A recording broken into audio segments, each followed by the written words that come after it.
Buenos días, buenas tardes o buenas noches. Ser bienvenidos y bienvenidas a esta nueva edición de News Click Cyber, el programa de ciberseguridad, tecnología, inteligencia artificial, un poquito de ciencia cuando nos divertimos, ¿no? Que bueno, se dirige desde Madrid a todo, prácticamente a todo el espectro de países de habla hispana, desde el mar Mediterráneo hasta la isla de Pascua, hasta el Pacífico, desde un mar hasta un océano. ¿Qué tal? Bueno, el equipo de hoy está formado por Alfonso Calvo, que hacía bastante que no venías, Alfonso. Es un placer acompañaros para disfrutar de este programa a tope. Un placer para nosotros tenerte aquí. Rafa Tortajada, otro que hace bastante que no venías. ¿Qué pasa, Carlos? Pues sí, no sé por qué, pero hace bastante. Mucho trabajo, ¿no? El trabajo, los viajes por ahí fuera y... Sí. Bueno, buena vida, buena vida. Nuestro otro colaborador por la parte derecha, Rafa López. ¿Qué tal, Rafa? Muy buena. Yo solo vengo cuando hay sol. Cuando está lindo, ¿no? Muy bien. ¿Qué tal, Sergio? Pues repitiendo semana. Repitiendo, muy bien. Hacía mucho que no, ahora ha tocado compensar un poquito la media. Muy bien, así me gusta. Y tenemos a nuestro invitado que tendremos al final del día, Jesús Abascal, CISO de Plenitud. ¿Qué tal, Jesús? ¿Cómo estás? Muy bien, un placer estar aquí. Es la primera vez, pero espero que no sea la única. Por supuesto que no. Del otro lado de la pecera está Javier en los controles. Hola, Javi. Y por último estoy yo, Carlos, y los acompañaremos durante los próximos 55 minutos que dura este programa, que no sería posible sin la ayuda de Alot, que cada semana nos posibilita hacer este programa. También damos un cordial saludo a toda la audiencia que nos sigue mientras realizan cualquier tipo de actividades de recoger los cacharros de las vajillas, fregar, correr, hacer deporte. Siempre hay un buen momento para escuchar a ClickCyber. Pues durante toda esta semana nos podéis seguir a través de las redes sociales de X, LinkedIn o Facebook, o en nuestro email info@clickcyber.com. Además, recordamos y recomendamos visitar nuestra web llena de interesantes contenidos, clickcyber.com. También informamos de que se puede acceder a todos los programas anteriores a través de nuestros podcasts disponibles en Spotify, iBooks, Apple Podcasts, TuneIn, YouTube, Twitch, Amazon Music. Además, invitamos a suscribirse en cualquiera de estas plataformas y animamos a darle like para sentirnos queridos. Para ello solo tienen que buscar la palabra clave ClickCyber, las dos con i latina. Muy bien. Rafa López, ¿qué contenido vamos a tener en el programa de hoy? Bueno, primero vamos a empezar diciendo que en una semana como esta, de hace ya 12 años, que se dice pronto, el 9 de abril del 2012, Mark Zuckerberg anunció que Facebook compraba Instagram por ni más ni menos, lo que solemos llevar en el bolsillo, 1.000 millones en efectivo y acciones. Eso lo tenemos todos en este momento, ¿no? Eso lo llevamos todo aquí rápido. Y seguiremos con nuestro índice del programa, que cada semana pues traemos noticias, la ciberpíldora, vamos a hablar de estafas en LinkedIn, las tecnoefemérides, el monográfico, que vamos a hablar de la IA de valor a la música, muy interesante, y tenemos a nuestro invitado, Jesús Abascal, CISO de Plenitud. Bueno, un programón. Vayamos con el primero de los bloques, el bloque de las noticias, pero recordamos a nuestra audiencia que puede que sí, como puede que no, tengamos alguna noticia fake y será la que tendrán que utilizar para concursar al final del programa. Así que a estar atentos, de nuevo, si la hay o si no la hay.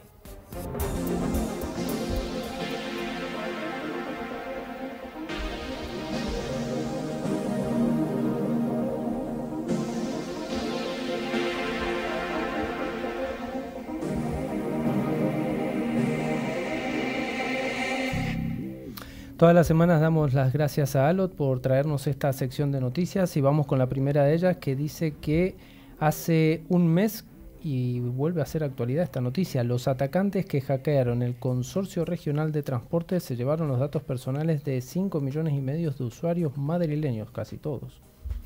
Pues sí, el director gerente del consorcio, Pablo Rodríguez Sardinero, informó este viernes en la Comisión de Transporte de la Asamblea de Madrid que los hackers o ciberdelincuentes que consiguieron colarse en sus servidores se llevaron datos personales de 5,5 millones de usuarios. La información que se llevaron es de carácter personal de los titulares de tarjetas del transporte público.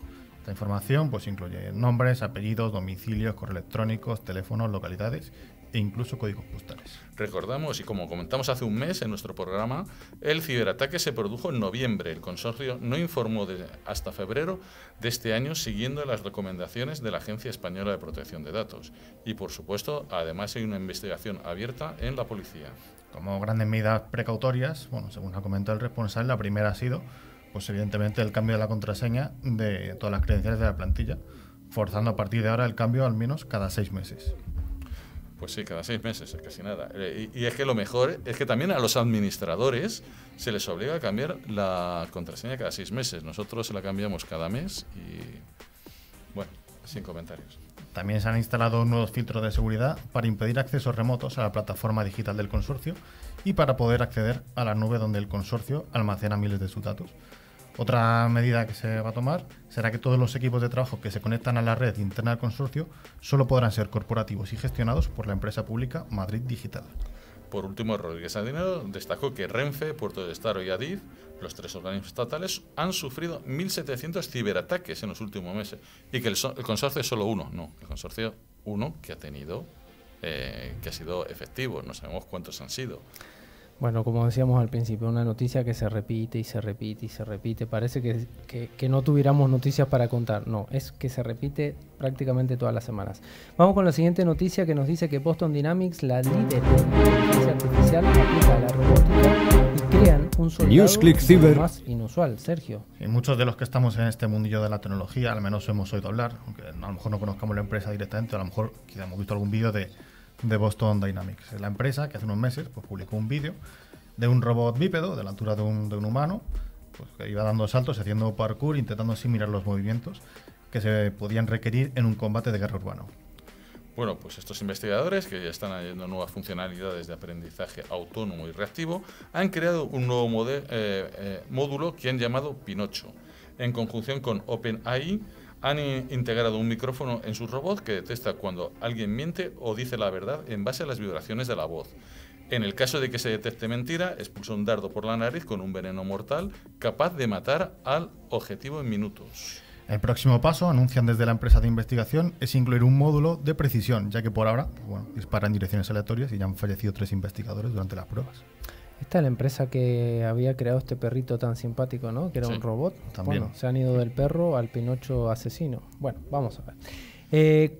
Cuéntanos, Sergio, ¿cómo un ingeniero evitó un enorme ciberataque global por un error de medio segundo? Bueno, pues ha sido un hallazgo casual que ha impedido que se produjese unas operaciones más largas y sofisticadas para obtener acceso ilegítimo a millones de dispositivos de todo el mundo, que es lo que detectó el experto Andrés Freund de Microsoft, haciendo unas pruebas de rendimiento en las que vio que se usaba más capacidad de procesador y que tardaba 0,8 segundos más en acceder. Esto, pues, la mayoría de los mortales no nos hubiéramos fijado. Pues por este poquito más de medio segundo, le permitió descubrir el trabajo un tanto oscuro que durante más de 2 años realizó presuntamente una agencia de inteligencia de Estado. El ataque era de los llamados a la cadena de suministro, que afecta al software que sostiene los programas más conocidos y habituales. En este caso, el objetivo es una herramienta de comprensión usada en Linux llamada XZUtils. El objetivo del ataque era crear una puerta trasera por la cual solo pudiesen entrar los ciberatacantes. El problema aquí vuelve a ser que hay mucho código mantenido por la comunidad sin que se les remunere y que, como dice uno de los mantenedores, estaba sobrepasado por el número de peticiones. También en este caso ha entrado en juego la ingeniería social y por las peticiones que le llegaban, pues le convencieron que delegara parte de sus tareas en una persona llamada Yatan. Esta persona, o persona, no se sabe exactamente, fueron las que escribieron el código malicioso dentro del código real. Bueno, a estar atentos. La siguiente noticia nos habla de que Rusia, como era de esperar, amenaza la seguridad del transporte europeo con múltiples sabotajes. Sí, en este caso ha sido el ministro de Transportes de la República Checa, Martin Kupka, que ha anunciado que Rusia habría llevado a cabo al menos miles de intentos de interferir con las redes ferroviarias europeas con el objetivo de desestabilizar a la Unión Europea y sabotear infraestructuras críticas. Estos intentos han incluido ataques a los sistemas de señalización y a las redes del operador ferroviario nacional checo, lo que ha generado preocupación por la posibilidad de provocar grandes accidentes. La Agencia de Ciberseguridad de la Unión Europea ha publicado informes que confirman que las amenazas al transporte se han incrementado desde la invasión rusa a Ucrania, con constantes ciberataques a compañías ferroviarias en varios países europeos, al menos en Italia, Rumanía y repúblicas bálticas. A pesar de que la mayoría de los ataques se han centrado en sistemas informáticos y no se han reportado un ciberataque que afecte directamente a la seguridad del transporte, los expertos advierten sobre los riesgos potenciales como la interferencia en los datos de geolocalización. Por ahora, y en este sentido, el gobierno checo es el único que ha tomado medidas para combatir la influencia rusa derivada de estos ataques, ya que sacó una ley en 2022, cuando comenzó esta invasión, que permitía al gobierno tomar medidas contra entidades extranjeras sospechosas de cometer ciberdelitos, como sancionar a individuos y entidades sospechosas de operar en nombre de enemigos, en este caso, pues sería Rusia. Bueno, vamos a irnos un poquito a la parte de la IA, la inteligencia artificial, y esta noticia nos dice cómo podemos entrenar una IA y que OpenAI ha utilizado videos robados de YouTube para entrenar a GPT. Rafa. Pues sí, según hemos sabido, OpenAI había entrenado sus modelos de inteligencia artificial a partir de vídeos de YouTube. Un reporte afirma que la empresa desarrolló una herramienta para transcribir el audio de los vídeos de YouTube. El texto serviría para nutrir el conjunto de datos que utiliza OpenAI en GPT-4 y en otros modelos de lenguaje. A esta herramienta la han llamado Whisper. Lo que hace Whisper especial es que es capaz de hacer reconocimiento de voz y ser capaz de transcribir vídeos y podcasts. Pero esto no solo lo ha hecho OpenAI, sino también parece que Google lo ha hecho. Y si Google entrena con suya, pues será con vídeos de YouTube. Según New York Times, empleados de OpenAI discutieron cómo Whisper violaría los términos de uso de YouTube, pero aún así continuaron con el proyecto. Lo más sorprendente es que algunos empleados de Google estaban al tanto de estas prácticas y no lo impidieron, puesto que la tecnología hizo lo mismo para entrenar sus modelos de inteligencia artificial. Bueno, un momento, vamos a tirar de nuestro experto en inteligencia artificial. Esta noticia es llamativa porque estamos hablando de que han utilizado vídeos de YouTube que pueden tener un contenido que puede ser verídico o no para entrenar a ChatGPT. ¿Qué nos puedes contar, Alfonso? Bueno, lo primero que debemos tener claro es que actualmente todo la generación de material humano está protegida por derechos de autor. Es decir, que se entrene como se entrene a las inteligencias artificiales, alguna legislación va a ser incumplida. El problema viene cuando se hace sin compensar económicamente a las personas que son titulares de esos derechos. Entonces, ha habido un abuso de la extracción de información y además se ha hecho de forma institucionalizada, es decir, que pese a ser conscientes de que realmente eso no se debía hacer, pues lo han hecho sigilosamente, ¿no? Con premeditación y alevosía, solíamos decir en el pasado al respecto. Bueno, pues se vuelve a repetir en términos de Internet. Esa premeditación de decir, voy a irme a por un material que sé que está protegido, y la alevosía es que no se lo voy a decir a nadie, ni siquiera a mis propios empleados en muchos de los casos. Y ya te encuentras esto como hechos consumados, con lo cual, pues claro, los colectivos titulares de esos derechos, pues ahora están reclamando por una parte que se les compense y por otro lado que haya una legislación más estricta que evite que ese tipo de situaciones se reproduzcan, y si lo hacen, pues que caiga un poco el peso de la ley en ese tipo de acciones, no como ahora que todos nos vamos de rositas prácticamente. Bueno, habrá que ver qué pasa con esto. Guadalajara, no la de México, la de aquí de España, víctima de un ciberataque. Sergio. Pues sí, el Ayuntamiento de Guadalajara informa que a causa del ciberataque sufrido por Prepaid Technologies, empresa que gestiona la red de recargas de transportes urbanos de Guadalajara, pues estos servicios de recarga se encuentran temporalmente inoperativos, tanto en terminales como en comercios. Según explica el concejal de Transportes, en un ciberataque que ha venido desarrollándose de manera creciente desde la pasada semana, hasta dejar inoperativas todas las máquinas, pero no ha comprometido a datos personales, y también han sido afectadas ciudades como Burgos y Córdoba. Según sepamos más, os iremos contando aquí en ClickCiber, ya que bueno, todavía se están trabajando los detalles técnicos del incidente. Bueno, otra noticia de ataques a transporte, ¿no? Esto tiene un cierto comportamiento últimamente bastante extraño.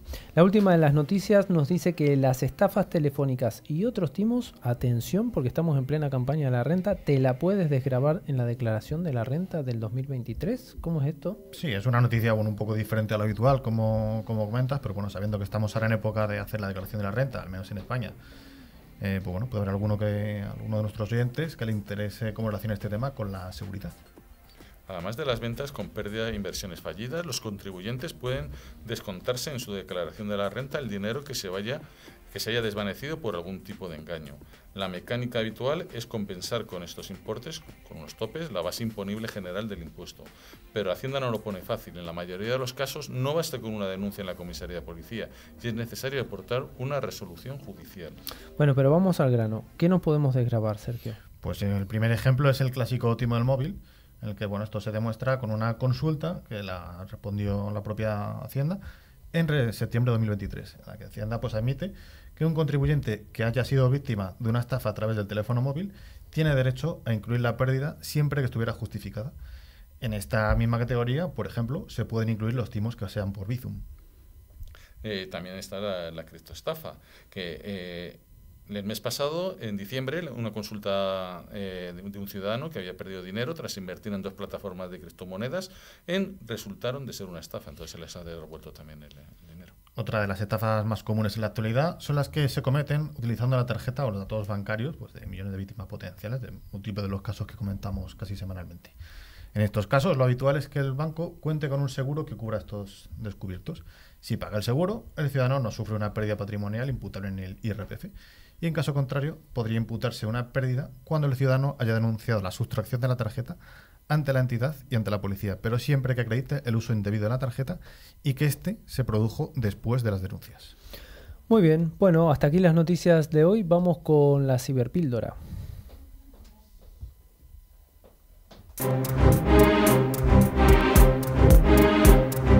NewsClick Cyber es el programa semanal líder en la radiodifusión en español. Si quieres estar al día de las novedades, escuchar nuestras ciberpíldoras y a los responsables de grandes empresas, escucha NewsClick Cyber.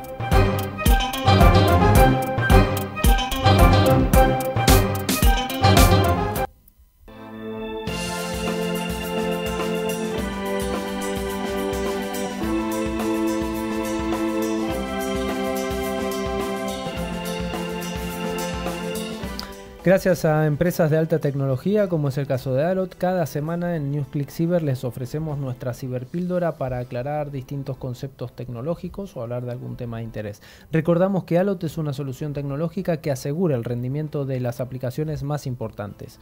Y hoy nuestra ciberpíldora va a tratar de lo que adelantábamos al principio, que es cómo usan LinkedIn para robar nuestras contraseñas o a los profesionales del sector. Llevamos tiempo observando que la red social profesional de LinkedIn está siendo utilizada por actores, llamémosle maliciosos o ciberdelincuentes, para lanzar campañas de phishing mediante perfiles falsos o falsas ofertas de trabajo. Rafa, ¿qué nos cuentas? Pues esta estafa, estos usuarios ficticios que se crean únicamente para este propósito nos envían mensajes que nos conducen a web de phishing para engañarnos. Este método, aunque resulte muy novedoso y original en una red social profesional, no es muy efectivo si seguimos unas buenas prácticas básicas de seguridad y sobre todo nuestro sentido común, el que siempre decimos que es el menos común de los sentidos. Bueno, ahora los atacantes sabemos que han cambiado su forma de operar gracias a también herramientas de inteligencia artificial que permiten hacer todo esto mucho más ágil y también este tipo de ataques a usuarios de las redes profesionales, ¿no? Efectivamente, para ello además necesitan varias fases que vamos a describir ahora para que nos entienda bien la audiencia. En una primera fase en la que consiguen, mediante campañas de phishing tradicionales, el típico correíto que nos envían o mensaje que nos puedes enviar, ¿vale? Estas campañas suplantan a LinkedIn para robarnos las credenciales de usuarios de esta red y así hacerse con el acceso a nuestro perfil. Ya tienen nuestras contraseñas y acceso a nuestro perfil.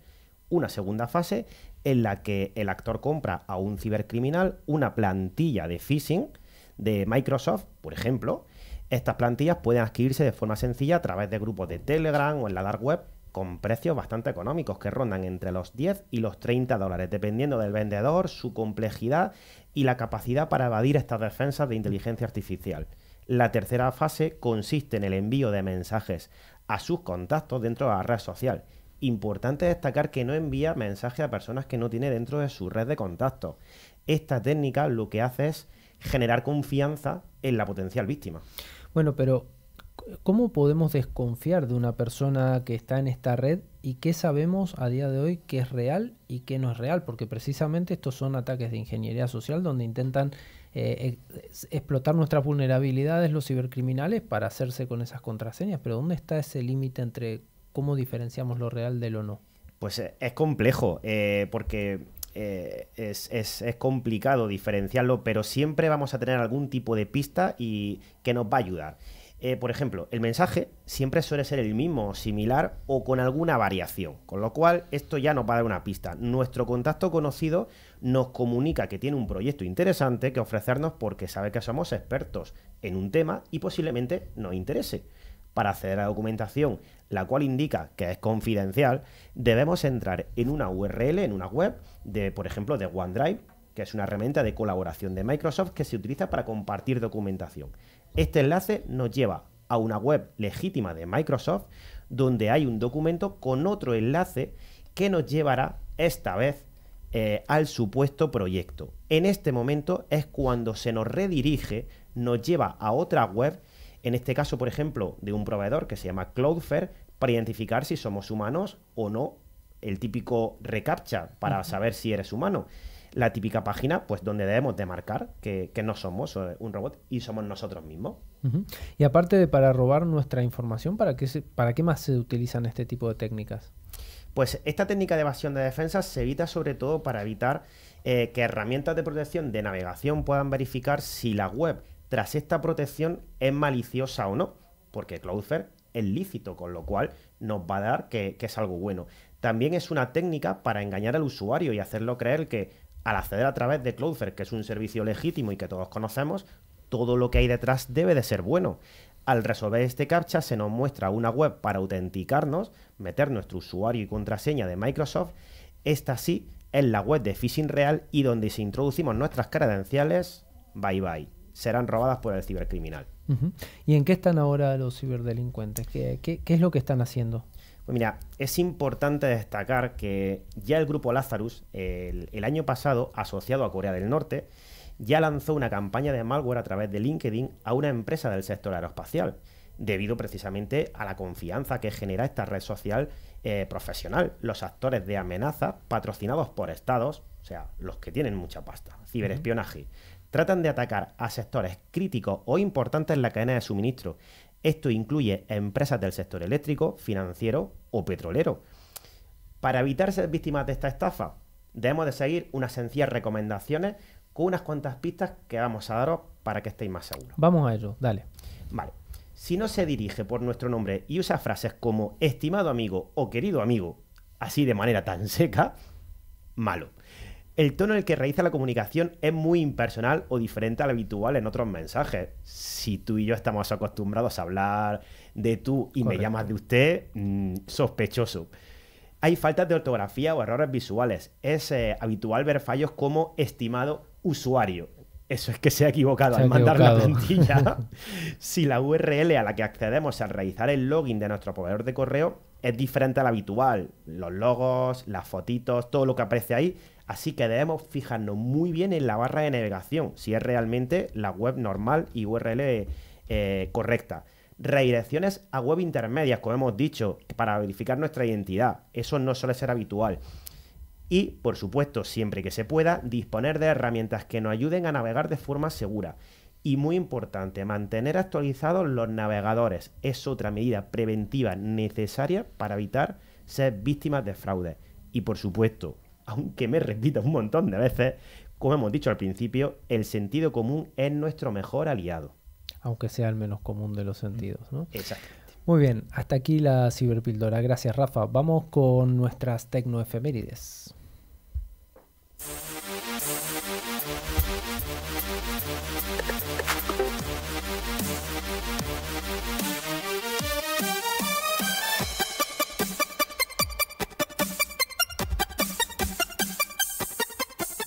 Como todos los ámbitos en la tecnología, en la ciberseguridad, en la inteligencia artificial, todos los días pasan cosas importantes. Por eso hoy les vamos a contar algunas cositas interesantes que han pasado una semana como esta en algún año. Vamos a empezar vamos con Alfonso. Alfonso, ¿qué nos puedes contar de un 3 de abril? Pues en 1986 IBM lanza el IBM PC en su modalidad portátil, con el maravilloso 8088 y una friolera de 256 kilobytes de RAM. Pantalla monócroma que luego pasaría a ser retroiluminada. No solamente eso, sino que un 3 de abril de 1973, Martin Cooper, directivo de Motorola, justo al entrar en el Hotel Hilton de Nueva York para una conferencia de prensa en la que haría pública una nueva tecnología, realiza la primera llamada por teléfono móvil. ¿Y a quién llama?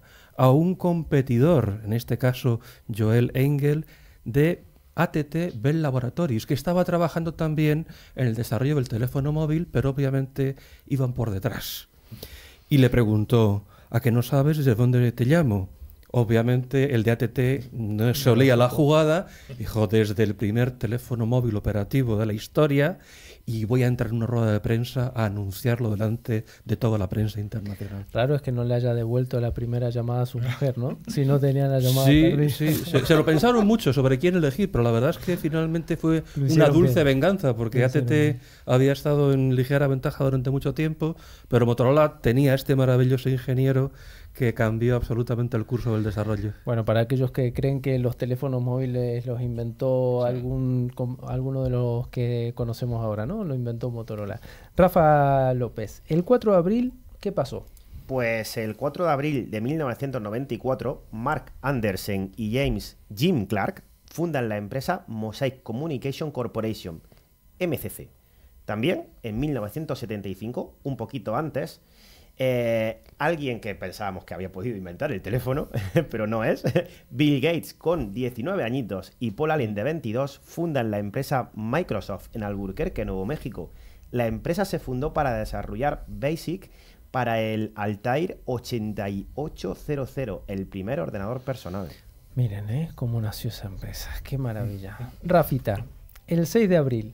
Pues bueno, el 6 de abril, 3M, 6 de abril de 1980, 3M realiza el lanzamiento oficial del producto POSIT. ¿Ese que es donde pone la gente las contraseñas? Ese mismo. Ese ahí, si no por detrás de las contraseñas. Ese mismo. Para los que lo usáis. Pero en 1992 Microsoft lanza al mercado el GUI, el interfaz gráfico de usuario, el Graphic User Interface para Windows 3.1, cuyo nombre en código era Janus. Muy bien. Sergio, 7 de abril.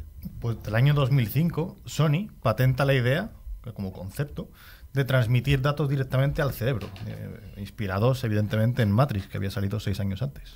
Bueno, esto nos recuerda que ahora estamos hablando de Neuralink, de Elon Musk, ¿no? Que está implantando chips y todo. Bueno, ya desde el 2005 que se está experimentando, y posiblemente también desde mucho antes se estaban experimentando este tipo de tecnologías.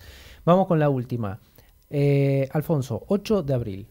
Pues en 2013 Microsoft inicia el proceso que denominan la actualización, donde los usuarios de Messenger se pasan a Skype. El proceso se inicia con los usuarios en inglés y terminará el 30 de abril de 2013.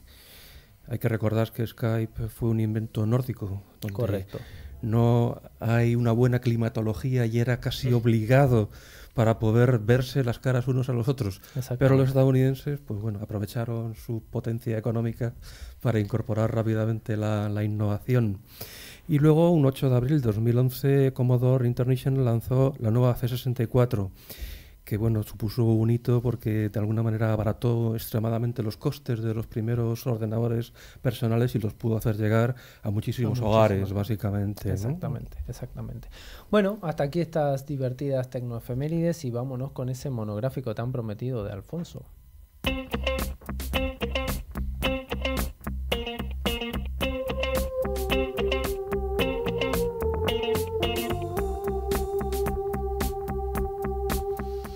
Bueno, y damos paso, como decíamos, a este monográfico semanal para contar que de la mano de Stratec 360, un aspecto tecnológico y de interés. La innovación, protección y confianza es el ADN de Stratec 360. Tu seguridad es nuestra misión, tu tranquilidad es nuestro objetivo. Y hoy vamos a hablar de, como es habitual cuando viene Alfonso, de inteligencia artificial, pero esta vez vamos a hablar de un mundo que no solemos tocar mucho en ClickCiber, que es el mundo de la música, ¿no? Y cómo la IA va a devaluar la música. Miren, más de 200 artistas, entre los que se encuentran nada menos que Billie Eilish, Nicki Minaj, Pearl Jam, Katy Perry, pidieron a las grandes tecnológicas que dejen de utilizar la inteligencia artificial para infringir sus derechos.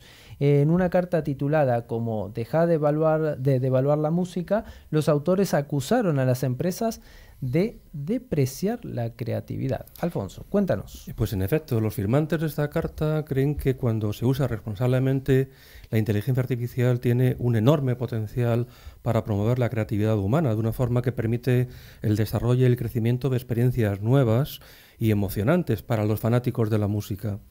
Desafortunadamente, lo que está ocurriendo es que algunas plataformas y desarrolladores utilizan la IA para sabotear la creatividad y socavar a los artistas, compositores, músicos y titulares de derechos. Bueno, ¿y cómo han reaccionado a esto los artistas? Me imagino que no muy bien. Pues no, realmente los artistas han cargado contra las empresas como OpenAI, que es la creadora de ChatGPT, Microsoft o Google. Si bien no las mencionan por su nombre, todavía, sí expresaron que las compañías más grandes y poderosas utilizan el trabajo de estos creadores para entrenar modelos de inteligencia artificial sin pedir permiso. Estos esfuerzos están dirigidos a reemplazar el trabajo de los artistas humanos con cantidades masivas de sonidos e imágenes creados por inteligencia artificial. La carta firmada incluye nombres como Cake, Imagine Dragons, Bon Jovi, Camila Cabello y Robert Smith. También firman personalidades latinas como Luis Fonsi, Juanes, la banda El Recodo, Edon Cruz o J Balvin. Los músicos advirtieron que de no controlarse, la IA degradará el valor de su trabajo y evitará que reciban una compensación. Para muchos artistas y compositores que intentan llegar a fin de mes, esto sería catastrófico. Bueno, lo de llegar a fin de mes no será el caso de los que hemos nombrado, No, pero daros cuenta que, por ejemplo, en la sociedad de autores somos 170.000 autores aproximadamente y solo digamos que 1.000 reciben regalías multitudinarias. El resto... Claro. Pues lleva mal a fin de mes. Por ejemplo, la SGAE tiene que crear un programa social para sus socios mayores, los que no, digamos, son mayores de 65 años habitualmente, y les ayuda con audífonos, con asistencia dental. ¿Por qué? Porque muchos de ellos no han cotizado excesivamente a lo largo de su vida profesional y se encuentran con severas dificultades para poder ya no llegar a fin de mes, sino incluso comer. Claro, quizás estos artistas están poniendo la cara, pero en realidad esto va mucho más allá y no son ellos los principales afectados solamente. Están defendiendo un colectivo. Por ejemplo, en estos artistas observaréis que no aparece ningún compositor. Entre otras cosas porque nadie conoce a los compositores de estas obras. Claro. Creemos muchas veces que quien canta la obra es el compositor. No es así. Entonces, imaginaros que vivís malamente de componer algunas cancioncitas y que de repente llega una IA que es capaz de fabricar 1000 canciones al día. Claro. ¿Cómo vas a poder competir contra un sistema que fabrica 1000 canciones al día? Es imposible. ¿Qué van a hacer los compositores? ¿De qué van a vivir? Ya tienen problemas para sobrevivir. Exacto. Bueno, ¿y qué están haciendo para intentar al menos ponerle una cota a esto o pararlo? Bueno, pues están haciendo un llamamiento, estos intérpretes, a todos los desarrolladores de inteligencia artificial, empresas de tecnología, plataformas y servicios de música digital para que se comprometan a no desarrollar ni implementar contenido o herramientas de generación de música de IA que socaven o reemplacen el arte humano de los compositores y artistas o nieguen una compensación justa por el trabajo. Bueno, pero vamos a la realidad. Sabemos todos, o la gran mayoría de nosotros, que tenemos hoy en día herramientas disponibles para poder hacer este tipo de música y de forma gratuita. Las conocemos, las tenemos todas al alcance de la mano. Pues sí, están realmente son muy accesibles y además no requieren ningún conocimiento musical para utilizarlas. Porque como siempre estas herramientas se hacen a través de una descripción, de un prompt que tú vas colocando. Entonces, en el caso, por ejemplo, de Copilot de Microsoft, puede crear una música de distintos géneros a partir de una descripción de texto. Entonces, si tú eres muy buen escritor, obtienes a cambio una canción. Buena o no, no se sabe, pero lo cierto es que ya hay una serie de estudios que determinan cómo generar un gran éxito. Es decir, los grandes éxitos están tipificados desde hace algún tiempo, desde antes de la IA incluso, con lo cual meter ese conocimiento en una IA es relativamente sencillo, ¿no? Luego, por otra parte, cantantes y compositores son los últimos en sumarse a esta batalla, a quienes acusan de violar los derechos las grandes tecnológicas. El argumento es similar al que han expuesto los artistas que demandaron a Midjourney y Stable Diffusion por entrenar sus monedos con obras sin pedir autorización. También entre los escritores, liderados por George R.R. Martin, autor de las famosas Canción de Fuego y Hielo y similar, quienes demandaron a ChatGPT por robo sistemático a escala masiva. Este es un ataque sistemático y masivo hacia la creatividad humana y hay que protegerse frente a un uso predatorio de la IA para robar voces, retratos de artistas, violar derechos de creadores y destruir el ecosistema musical, y esto sí que está escrito en la carta realmente. Bueno, vamos a comentar un poquito esto. Nos acabas de mostrar esta, si se quiere, falencia que tiene la inteligencia artificial en contra de los artistas, ¿no? O este ataque hacia los artistas para poder crear música, pero hace unos meses atrás hemos visto esta maravilla que es esta canción de los Beatles que se ha podido realizar gracias a la inteligencia artificial. En la década del 90 se había podido avanzar un poco, pero no estaban las herramientas como para poder hacer esa fusión completa de la voz de John Lennon con las voces del resto de Beatles. ¿Qué nos puedes contar de la parte buena? Vamos a ponerlo en la balanza. En este caso, digamos, es un uso positivo porque los tenedores de los derechos de esa obra han utilizado primero el material parcial que poseían y con eso pues una IA ha podido completarlo, pero estamos hablando de un uso legítimo, puesto que lo ha realizado aquellas personas que poseen los derechos sobre esta obra. Correcto. El problema es que la misma herramienta utilizada por personas que no tienen derechos sobre las obras originales, pues pueden crear sus propias versiones y liberarlas al mercado, generando probablemente una cierta pérdida económica a los tenedores originales. Entonces, es ese abuso que ya se observa como masivo y sistemático el que está causando pánico a los creadores. Daros cuenta que, por ejemplo, los estudios de Hollywood estuvieron parados durante 9 meses porque los actores se plantaron ante la pretensión de los estudios de utilizar sus voces y su imagen sin compensación económica. Ese era el planteamiento que hacían. Es decir, te pago una vez una pequeña cantidad por quedarme con tus parámetros biométricos que le gustan al público y a partir de ahí puedo usarlo tantas veces como quiera con posterioridad. Entonces, el plante de la industria de Hollywood ha hecho que, en este caso, las majors tengan que obligarse a pagar una compensación. Será mucha, media, baja, pero pagan. Bueno, pues eso es lo que se pretende para otras actividades. El problema es que así como Hollywood tiene la espita del cine a nivel mundial, ¿quién tiene la espita de la música?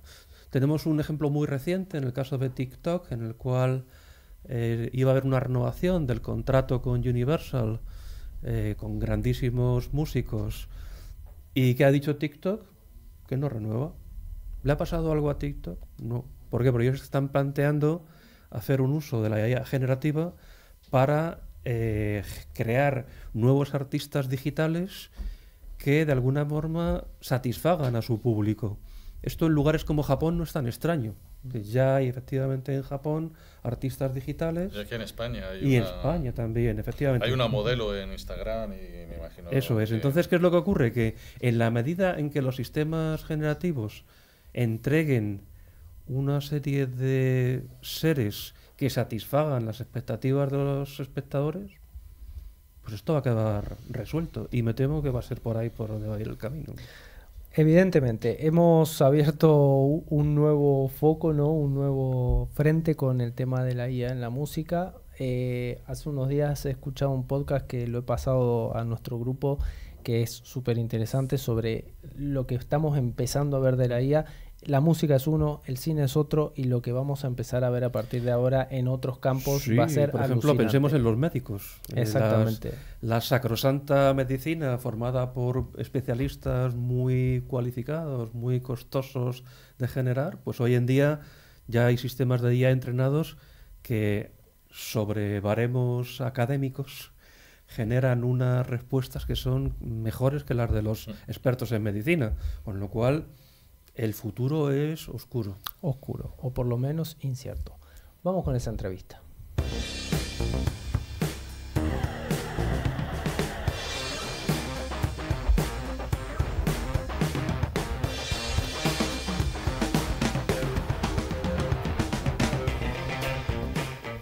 Bueno, como anunciábamos al principio del programa, nos acompaña hoy Jesús Abascal, el CISO de Plenitud. ¿Qué tal, Jesús? Buenas tardes. Muy bien, muy buenas tardes. Bienvenido. Gracias. Como hemos dicho, que no sea la primera y la última. Esperemos que no.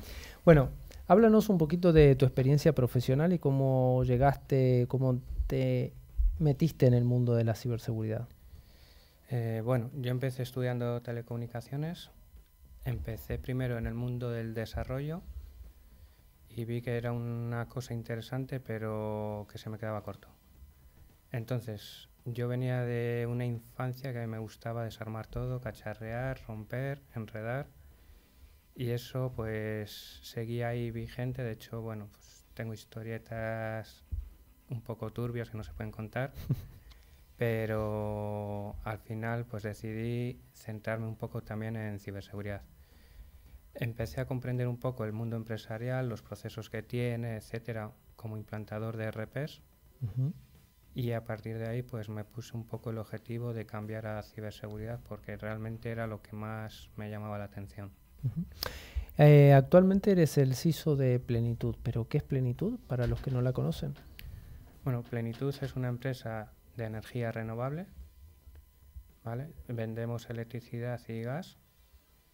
Y un poco el objetivo pues es ofrecer a los clientes una alternativa más verde y más ecológica para sus commodities, que serían pues lo que he dicho, luz y gas. Al final Plenitud es una empresa con matriz italiana, parte de Eni, pero el objetivo pues es un poco ser ecológica y sobre todo tener esa transición que se ha marcado Eni a la transición de la descarbonización hasta 2035 y luego 2050 100%. Cuando hablas de energía verde, ¿de qué energías estamos hablando específicamente? Pues nosotros somos comercializadora, también tenemos otra filial que es generadora y tenemos plantas de energía solar y plantas de energía eólica. Perfecto. Ya que estás metido en este mundo del OT, de la energía y demás, ¿cómo ves la seguridad en el mundo OT con respecto al mundo IT? ¿Son iguales? ¿El mundo OT está un poco más atrasado? Son mundos muy distintos. El IT tú te centras en los procesos, en negocio y en su criticidad, y en OT es la disponibilidad lo que prima. Entonces tienes que ir con mucho cuidado poniendo controles de seguridad que no limiten esa disponibilidad. Al final lo más importante para el mundo OT es la conectividad y tener pues buenos sistemas de monitorización y firewalls para crear reglas, segmentar bien las redes y tenerlas lo más aisladas posibles. Para que nuestros oyentes lo entiendan, cuando dices que el mundo OT se centra en la disponibilidad, ¿por qué se centra en la disponibilidad? Bueno, por una sencilla razón. Si tú tienes dispositivos o placas, en este caso, por poner un ejemplo, que de repente dejan de funcionar, no estás generando electricidad, estás perdiendo dinero. Esa es la regla número 1. ¿Vale? Podría dar más ejemplos, pero al final, si pierdes dinero, yo creo que todos entienden que eso no funciona bien. Claro, al final son sistemas operacionales, ¿no? Entonces, lo que hablamos hace un rato de las infraestructuras críticas, los sistemas de transporte, las plantas de energía, el agua y demás, al final tienen que tener una disponibilidad prácticamente del 100%, ¿no? Bueno, últimamente en Europa estamos viendo ya prácticamente han desembarcado con pie firme 2 directivas importantes, la NIST 2 y DORA. DORA quizá no te toca tanto, pero NIST seguramente que sí. ¿Cómo estamos para afrontar esa legislación nueva, esa directiva? Pues regular. Hay empresas que están bien porque lo llevan haciendo ya hace tiempo y no se van a ver muy perjudicadas, Sin embargo, hay empresas, nosotros por ejemplo estamos en transición también valorando esa NIS 2, que no nos vemos tan cómodos. Hay varios puntos, pero uno de los más principales es la cadena de suministro. Al final yo me estoy encontrando en estos pocos meses que llevo que encontrar proveedores que cumplan con medidas de seguridad estrictas y conformes a nuestros anexos de ciberseguridad es muy difícil.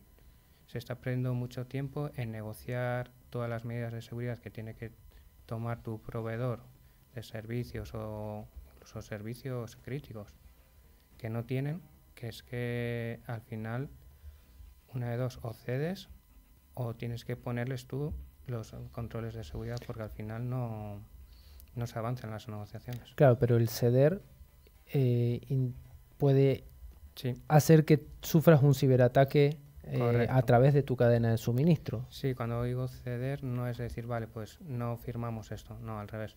Firmamos esto, pero yo te pongo un VDI o yo te pongo una imagen mía con mi EDR y te monitorizo toda la actividad.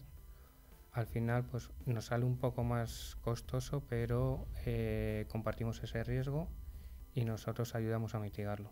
¿Y crees que los sectores de infraestructuras críticas, de energía y demás en España realmente están maduros como para adoptar? Porque siempre hemos hablado aquí en ClickCiber reiteradas veces, ¿no?, de que el sector de OT, el sector operacional de la industria, vamos a llamarlo para que se entienda, está muy atrasado con respecto al IT, pero también porque cualquier cambio en OT requiere de estudiar muy bien cada paso que vamos a dar, no es llegar ahí e instalar cosas. Entonces, teniendo en cuenta eso, cae esta directiva y hay que adaptarse rápidamente. ¿Crees que tenemos ese nivel de madurez o que vamos a tener que hacer mucho en poco tiempo para poder llegar? Hay que hacer mucho. Yo, por ejemplo, antes venía de una empresa puramente IT, ahora en esta he aterrizado, tiene IT, tiene también parte OT, y en ambas partes pues me he encontrado grandes sorpresas. Sobre todo en la IT, que es la que he empezado primero, pero en la OT pues tenemos sobre todo diversidad de productos, diversidad de protocolos que nunca han contemplado la seguridad y que al final pues tienes que ir poniendo capas adicionales para cumplir y ser compliance con la normativa o con los controles que tú quieras aplicar. ¿Y cómo están los fabricantes de OT? Cuando hablo de fabricantes no hablo solo de la cadena de suministro clásica que podemos entender como un proveedor permanente, sino quienes nos montan todos esos equipos para que una planta, por ejemplo, genere energía. ¿Cómo están ellos en cuanto a ciberseguridad? Porque también se han quedado muy en el tiempo, ¿no?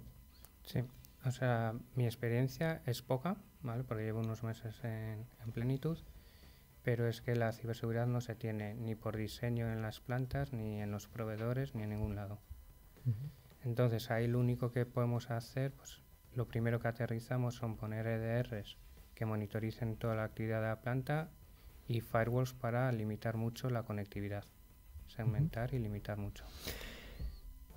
Hemos hablado de los dos sectores más importantes, ¿no? El OT, el IT, y has comentado que hace poco que estás en plenitud. ¿Cuál ha sido o cuál ves en un futuro no muy lejano que vaya a ser el proyecto más desafiante que te vayas a encontrar en la empresa?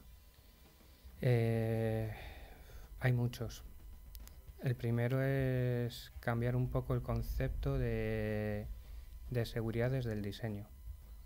Yo, aparte de ciberseguridad, pues también estoy un poco llevando las áreas de gobierno, IT y de compliance, y un poco el objetivo que viene indicado desde la matriz y que estoy 100% alineado con ellos es integrar ciberseguridad, privacidad y compliance desde el inicio de cualquier proyecto.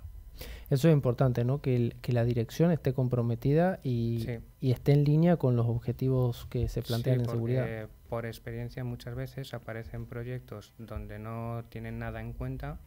Cuando te enteras ya es tarde, ya se ha hecho el kick-off, ya han empezado con la fase inicial o ya tienen los análisis hechos y de repente te das cuenta de que lo que han hecho no es nada seguro, no se ha tenido en cuenta una arquitectura de seguridad y una de dos. O echas todo abajo y se vuelve a hacer todos los análisis, o cedes en el sentido de que dices, bueno, pues voy a poner todos estos controles adicionales porque no se había hecho al principio. Nos contaste un poco de este alineamiento entre la dirección y el área de ciberseguridad. ¿Eso se corresponde también con un equipo? Imagino que tendrás tu equipo de gente, ya sea que es outsourcing o que sean internos, que te ayudarán a llevar todo esto adelante. Correcto.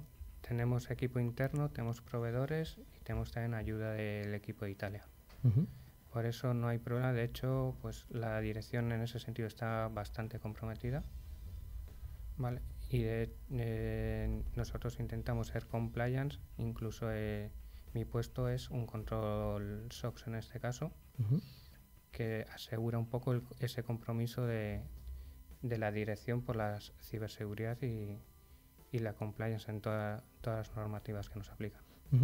Hoy me comentaste de un proyecto que me pareció interesante, que era esto de la pila virtual, ¿no? De la batería virtual. Sí, pero no vamos a hablar de eso. ¿No? No podemos hablar de ello. Bueno, No. no hay problema. ¿Nos quieres contar un poco de tu otra faceta? ¿También tienes una empresa? Sí, correcto. Cuéntanos.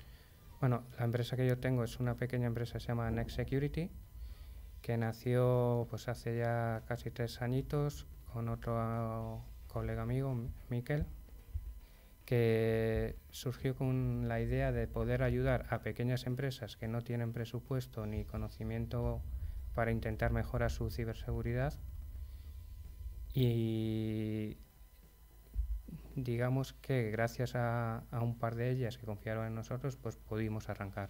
Salieron 2 proyectos muy chulos donde pudimos hacer unos programas de ciberseguridad, ver un poco qué riesgo tenían, mitigar ese riesgo con controles. Sobre todo nos basamos en los controles CIS, que son 20 controles, ahora creo que son 18 con la nueva versión V8, que tiene un retorno de inversión muy grande. Vale, por ejemplo, uno de ellos que a mí me gusta mucho es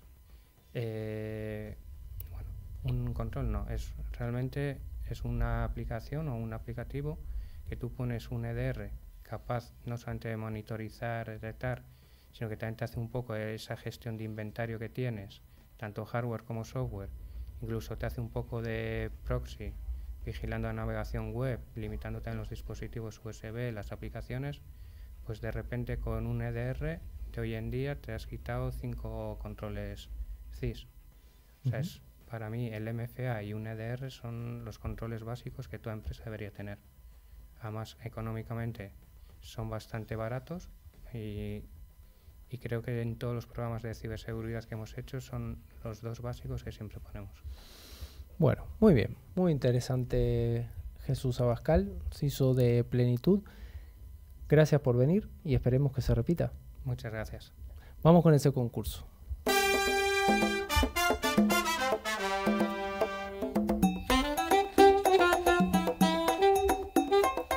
Como cada semana llegamos a la sección que a todo el mundo le gusta, donde se puede participar por 2 licencias de antivirus de Bitdefender que tienen capacidad para instalarse hasta en 5 dispositivos distintos, que puede ser de cualquier sistema operativo. Es una maravilla porque hoy en día tenemos que Android, que iOS, que Windows, pues aquí se puede instalar en cualquiera.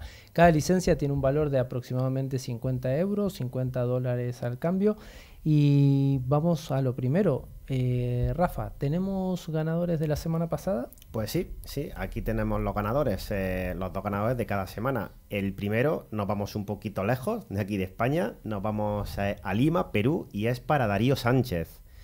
Y el siguiente se nos queda, además muy cerquita, aquí en Madrid, y va para Clara Isabel Luengo. Bueno, ese de Perú siempre decimos que se puede concursar tranquilamente porque las licencias las enviamos por correo y aquí está la prueba de que tenemos ganadores casi en el Pacífico. ¿Sí? Sergio, ¿cuál va a ser la pregunta para la próxima semana y cómo pueden concursar? Bueno, como ya hemos anticipado, tenéis que decirnos cuál de las 7 noticias que hemos dado esta semana, cuál es la falsa, o decirnos el número o el contenido de la misma. Para participar, pues bueno, tenéis que mandarnos un correo a info@clickciber.com indicando tu nombre, tu localidad y te llegará el regalito, si es que aciertas. Perfecto. Bueno, este capítulo de ClickCiber lamentablemente llega a su final, pero antes debemos decir que, Rafita. Pues antes de despedirnos os recordamos que a través de nuestra web clickciber.com se puede acceder a nuestra revista digital recién salidita, calentita, ver las fotos y otros contenidos de interés. Y también podéis seguirnos a través de nuestras redes sociales en X, LinkedIn o Facebook. Finalmente, recordamos que a través de todas las plataformas de podcast pueden escuchar tanto este como otros programas anteriores disponibles en iBooks, Spotify, TuneIn, YouTube, Twitch, Amazon Music, buscando la palabra clave ClickCiber, las dos con i latina, y dándole al like si te ha gustado el contenido. Sobre todo darle al like y lo que decía Rafa, entrar a la web a clickciber.com y ver la revista que hemos sacado hace apenas una semana, que está súper interesante el contenido. Hay un trabajo de edición fantástico de nuestro equipo, así que les recomendamos a todos que la vean. Y hasta la semana que viene, Alfonso, Rafa, otro Rafa, Javi y Jesús, nuestro invitado de la tarde, muchas gracias por estar aquí y nos encontramos y nos vemos en una semana. Adiós. Adiós. Hasta luego.